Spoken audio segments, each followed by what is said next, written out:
Shalom bagi kita semuanya.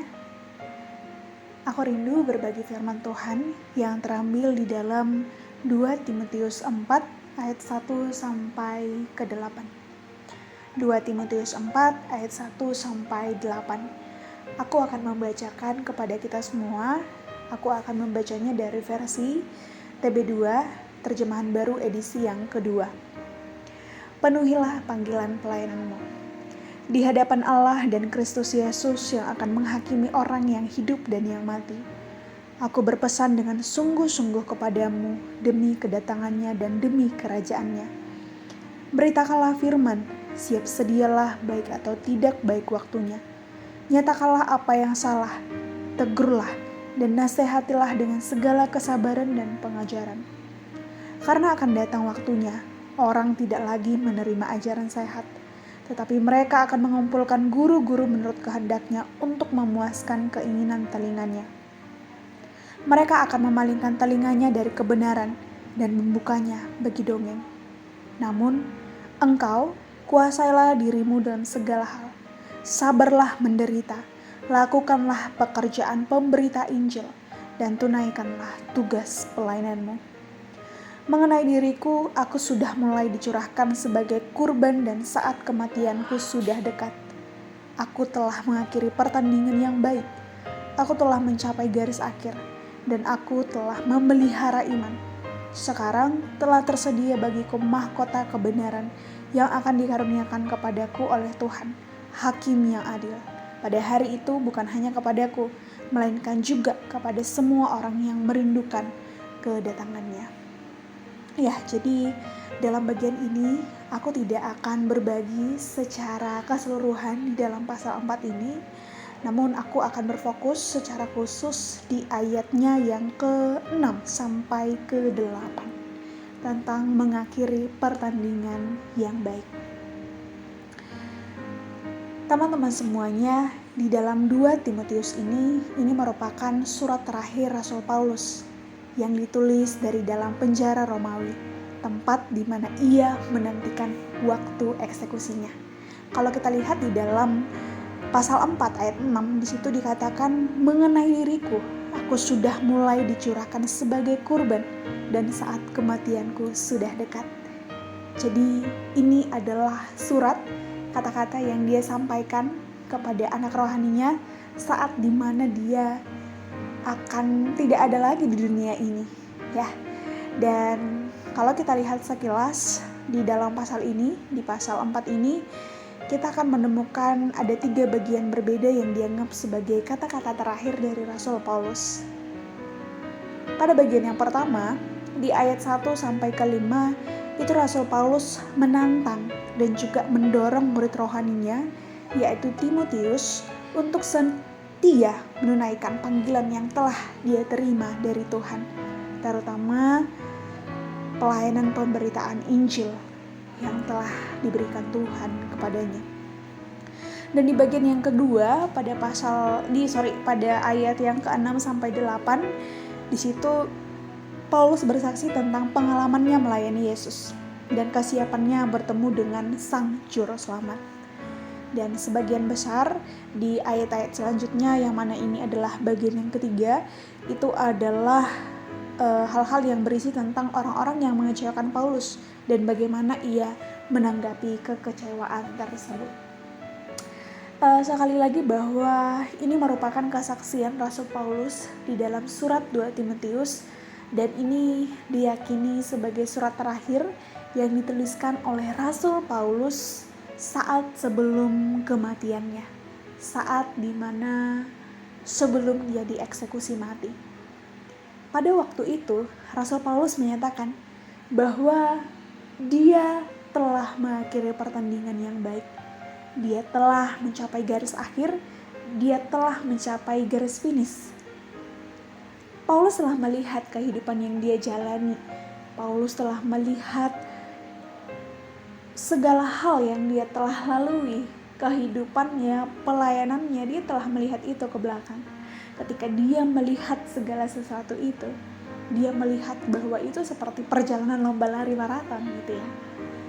Dan ketika dia melihat kembali, melihat ke belakang apa yang sudah dia lalui, dia dapat berkata, "Aku telah mengakhiri pertandingan yang baik.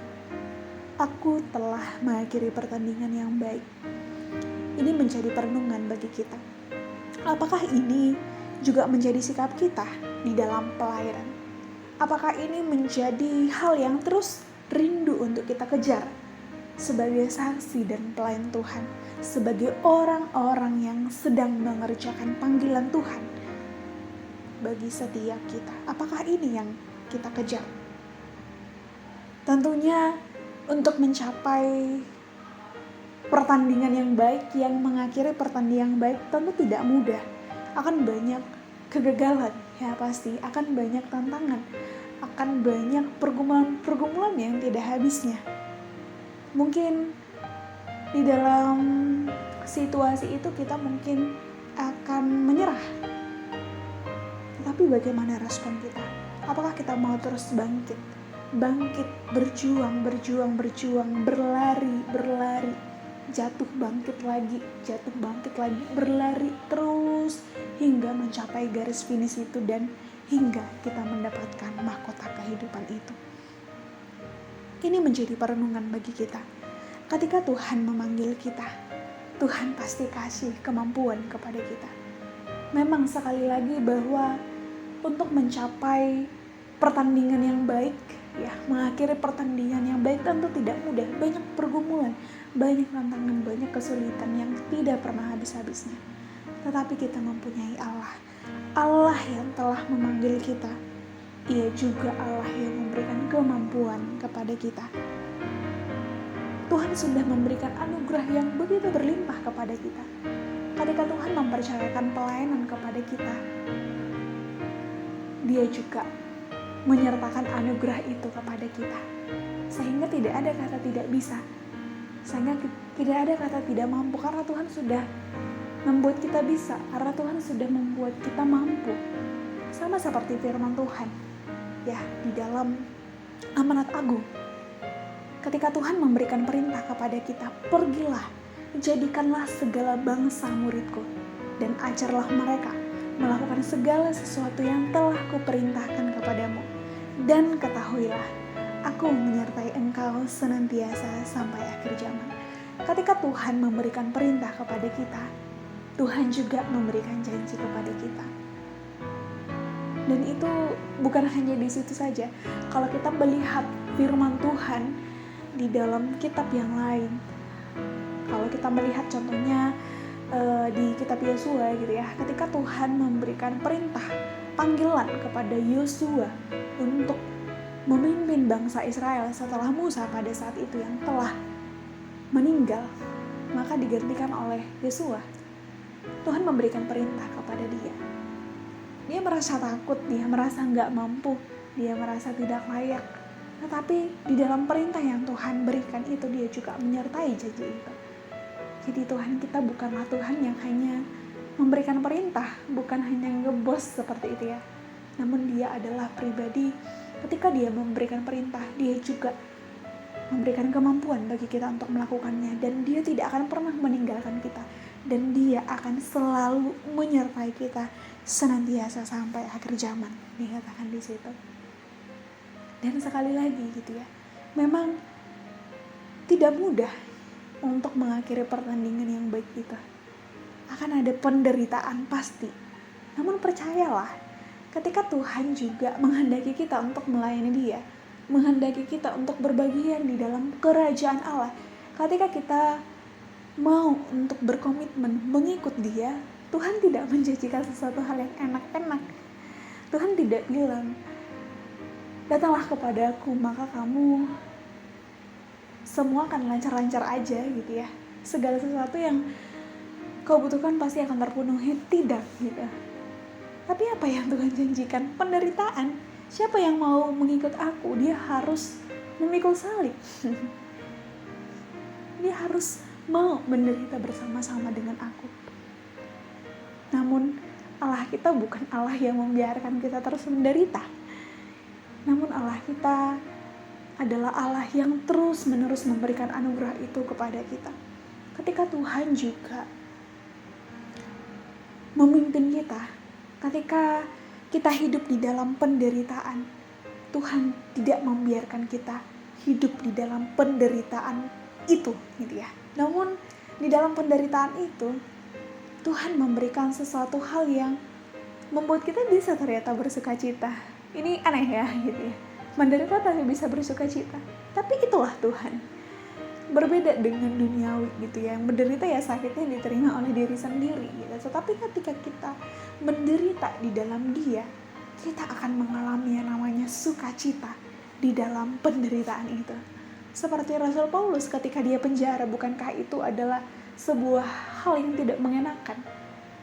Dia berada di dalam ruangan yang sempit, di ruang yang tidak mengenakan, di tempat yang mungkin itu menyesakkan bagi dia, tetapi dia dapat berkata, aku bersyukur segala sesuatu atas apa yang Tuhan percayakan kepadaku. Aku bersyukur melihat jemaatku, aku bersyukur, aku bersuka cita, sukacitaku hanyalah di dalam Tuhan. Dia bisa berkata, aku bersuka cita, sekalipun dia berada di dalam penderitaan. Karena apa? Jawabannya adalah karena dia tinggal di dalam Tuhan itu. Dan sukacita hanya didapatkan di dalam Dia, Tuhan itu. Sukacita tidak didapatkan dari duniawi, tidak gitu. Kita tidak akan merasakan sukacita kalau kita mendapatkan uang yang banyak. Mungkin bahagia, iya, tapi itu hanya bersifat sementara. Tapi percayalah, di dalam Dia sukacita itu berlimpah. Sekalipun tidak enak, sekalipun lelah meletihkan, tapi kita dapat berkata, terpujilah Tuhan dan aku bersukacita di dalam penderitaan ini. Tuhan, di dalam penderitaan yang kita alami, Dia juga memberikan anugerah kepada kita. Dia juga menjanjikan pengharapan kepada kita. Kalau kita lihat di dalam Matius 11 ayat 29-30 dikatakan di situ, pikulah kuk yang kupasang dan belajarlah padaku, karena aku lemah lembut dan rendah hati, dan jiwamu akan mendapat ketenangan. Sebab kuk yang kupasang itu enak dan bebanku pun ringan. Waduh, kok enak ya kuk ya? Kok beban itu ringan ya gitu ya? Padahal kuk itu sesuatu hal yang berat loh, apalagi ditambahkan beban ya makin berat lah gitu ya kan. Bisa bayangkan kuk gitu ya, kuk itu adalah sesuatu yang biasa dipakai oleh lembu gitu ya. Kalau di kampung kami itu kerbau, gereta horbo gitu kalau di kampung kami. Dan itu membawa sesuatu hal gitu ya. Dia memakai kuk itu gitu ya, lalu ada beban yang dibawa oleh lembu itu gitu ya. Itu sesuatu hal yang berat ya, apalagi satu lembu yang buat gitu ya. Tapi ini bukan dicontohkan kepada lembu gitu ya teman-teman, tapi ini kepada kita gitu. Kuk itu adalah sesuatu hal yang berat, tapi kok bisa ya Tuhan Yesus bilang kuk yang kupasang itu enak gitu, dan bebannya pun ringan. Kok bisa ringan, kok bisa kuk itu enak gitu? Karena itu akan bisa enak, itu akan bisa terasa ringan ketika kita bersama-sama membawa kuk itu dengan Tuhan ya. Ketika kita bisa membawa kuk itu sendiri itu pasti tidak bisa tapi tidak enak, tetapi itu pasti berat gitu ya. Tapi ketika kita bersama-sama dengan Tuhan, itu akan terasa enak dan itu terasa ringan. Inilah maksud dari janji penyertaan Tuhan itu bagi kita. Sekalipun tidak enak di dalam situasi untuk mencapai garis finish yang terbaik di dalam panggilan surgawi yang Tuhan berikan kepada kita, tapi percayalah, ketika kita melekat dengan Dia, memiliki relasi yang kuat di dalam Dia, sekalipun lelah, sekalipun orang-orang menolak kita akan tetap dapat berkata, kuk yang kau berikan kepadaku itu enak, dan beban yang kau berikan itu kepadaku ringan. Terpujilah Tuhan, ya kan? Dan kalau kita lihat di dalam Roma 8 ayat 18, Tuhan juga menjanjikan pengharapan kepada kita ketika kita hidup di dalam penderitaan. Ya, di situ dikatakan, sebab aku yakin bahwa penderitaan zaman sekarang ini tidak dapat dibandingkan dengan kemuliaan yang akan dinyatakan kepada kita. Ini adalah pengharapan Rasul Paulus ya. Dia bertahan di dalam penderitaan, ya gak apa-apa aku menderita di dunia ini, toh aku punya tujuan untuk mendapatkan mahkota kehidupan itu gitu ya. Rasul Paulus bilang, penderitaan-penderitaan yang kualami sekarang mah tidak sebanding gitu ya dengan kemuliaan yang akan dinyatakan kelak kepada aku. Jadi tidak masalah aku menderita di dunia ini. Seperti itulah yang Rasul Paulus katakan pada saat itu. Ya, jadi ini perenungan kepada kita bahwa di dalam penderitaan, di dalam kesulitan, di dalam pergumulan, di dalam peristiwa-peristiwa yang menyakitkan ketika kita melayani Tuhan, percayalah itu tidak akan berakhir sia-sia. Sekalipun kita tidak mendapatkan hadiahnya di dunia ini ya, ganjarannya di dunia ini, tapi kita akan mendapatnya kelak nantinya yang akan Tuhan berikan kepada kita. Dan di dalam Kisah Para Rasul 26 berkata, kepada visi yang dari surga, kepada penglihatan yang di surga, tidak pernah aku tidak taat, kata Rasul Paulus. Ya berarti Paulus sedang bilang gitu ya, aku selalu taat. Dan itu bukan hanya dia katakan di hadapan raja pada waktu itu, tetapi sampai akhir, sampai saat ini gitu ya. Paling tidak kita melihat di dalam kitab 2 Timotius ini, kita melihat bahwa Rasul Paulus telah setia sampai akhir. Aku meyakini, kita meyakini, kenapa Rasul Paulus bisa seperti itu? Karena dia menjadikan Kristus sebagai teladan utama di dalam kehidupannya. Jika Kristus menjadi teladan utama bagi kita, maka kita pun bisa melihat apa yang Kristus jalani. Maka jika Kristus yang menjadi teladan utama bagi kita, maka kita pun bisa melakukan seperti apa yang Kristus lakukan kepada kita. Kristus sudah mencontohkan begitu rupa. Kristus sudah memberikan sesuatu hal yang sangat jelas untuk hal yang harus kita lakukan di dunia ini. Di dalam Yohanes 4 ayat 34 ini merupakan perkataan Yesus. Yesus berkata, makananku ialah melakukan kehendak Bapa yang mengutus aku dan menyelesaikan pekerjaannya. Makananku ialah melakukan kehendak Dia yang mengutus aku dan menyelesaikan pekerjaannya. Ya, Yesus tahu betul apa yang menjadi tugas yang Dia terima daripada Bapa, yaitu menggenapi apa yang menjadi isi hati Bapa di dalam kehidupannya. Yesus tahu betul apa yang menjadi tugas yang Dia terima dari Bapa, dan Dia berfokus pada panggilan itu dan senantiasa fokus hingga Ia menyelesaikannya sampai akhir.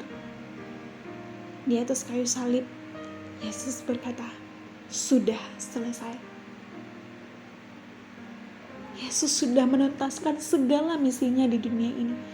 Dia sudah menyelesaikan segala sesuatunya dengan baik, dengan sempurna. Telah mengakhiri pertandingan yang begitu sempurna. Dia telah menggenapi apa yang menjadi isi hati dari Bapa.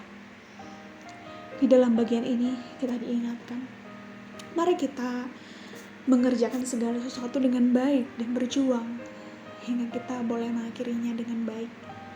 Mari terus bertahan sampai akhir dan tentunya terus menerus fokus kepada Tuhan.